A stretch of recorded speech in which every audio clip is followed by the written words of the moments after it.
Hei, kamu pernah nggak ngerasa hidup ini kayak lomba yang nggak ada garis finishnya?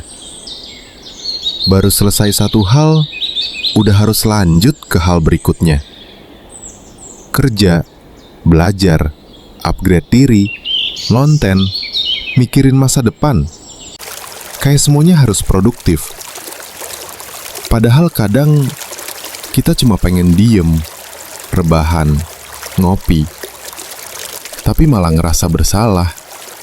Kayak, kok aku nggak ngapa-ngapain ya? Harusnya bisa lebih berguna. Nah, kali ini aku pengen ngobrol tentang hal yang sering banget kita lupakan. Bahwa hidup itu bukan cuma soal produktif, tapi juga soal tetap waras. Aku pernah ngalamin masa-masa di mana hidupku super sibuk. Bangun pagi, langsung buka laptop. Kerja, rapat, belajar, nulis, sampai malam. Rasanya keren sih, produktif banget. Tapi lama-lama aneh. Aku ngerasa kosong. Aku capek banget, tapi kepala nggak bisa berhenti mikir. Sampai suatu malam, aku bengong depan layar dan tiba-tiba mikir, emang aku hidup cuma buat ngejar semua ini doang ya? Saat itu aku sadar, aku sibuk banget ngejar berhasil, tapi lupa caranya berhenti dan ngerasa hidup. Sekarang tuh dunia kayak nyuruh kita buat terus jalan, scroll media sosial, semua orang kelihatan sibuk, sukses, produktif. Dan tanpa sadar, kita juga ikutan lari. Tapi masalahnya, nggak semua yang lari itu tahu mau kemana. Dan capek paling berat, bukan karena banyak kerjaan, tapi karena kita nggak tahu buat apa semua ini. Produktif itu penting, tapi kalau berlebihan, bisa bahaya. Kita mulai ngerasa bersalah kalau istirahat.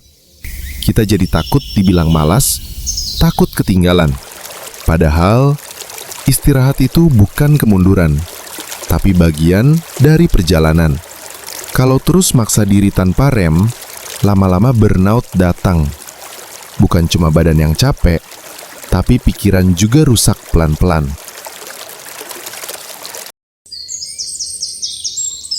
Menurutku, waras itu bukan berarti selalu bahagia.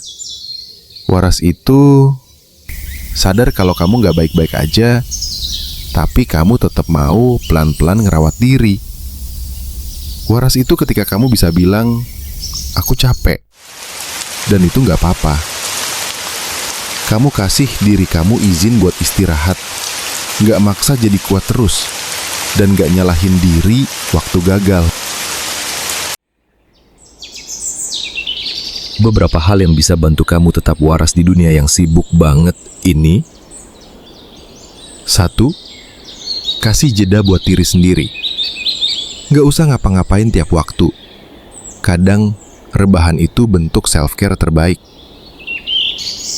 2. Pisahkan waktu kerja dan waktu hidup. Setelah jam tertentu, berhenti. Dunia gak akan hancur kalau kamu offline sebentar. 3. Belajar bilang cukup untuk hari ini. Gak semua hal harus selesai sekarang. Kadang, cukup itu udah luar biasa. 4. Ngobrol sama diri sendiri. Tanyakan, aku beneran mau ini atau cuma takut ketinggalan? Kalau hari ini kamu ngerasa capek, bosen, atau kehilangan arah, itu nggak berarti kamu gagal. Itu tandanya kamu manusia. Jadi, nggak apa-apa kalau kamu belum jadi versi terbaik dari dirimu hari ini. Yang penting, kamu masih mau berproses, masih mau jaga kewarasanmu. Karena hidup bukan cuma soal produktif, tapi juga soal waras. Dan kalau nanti ada yang nanya, kamu lagi sibuk apa sekarang? Coba jawab aja, aku lagi sibuk jaga kewarasanku. Terima kasih udah dengerin Suara Dalam Pikiran. Kalau obrolan ini nyentuh kamu, share ke teman yang lagi butuh denger ini juga. Sampai ketemu di episode berikutnya. Jaga diri, jaga hati, dan ingat, istirahat juga bagian dari tumbuh.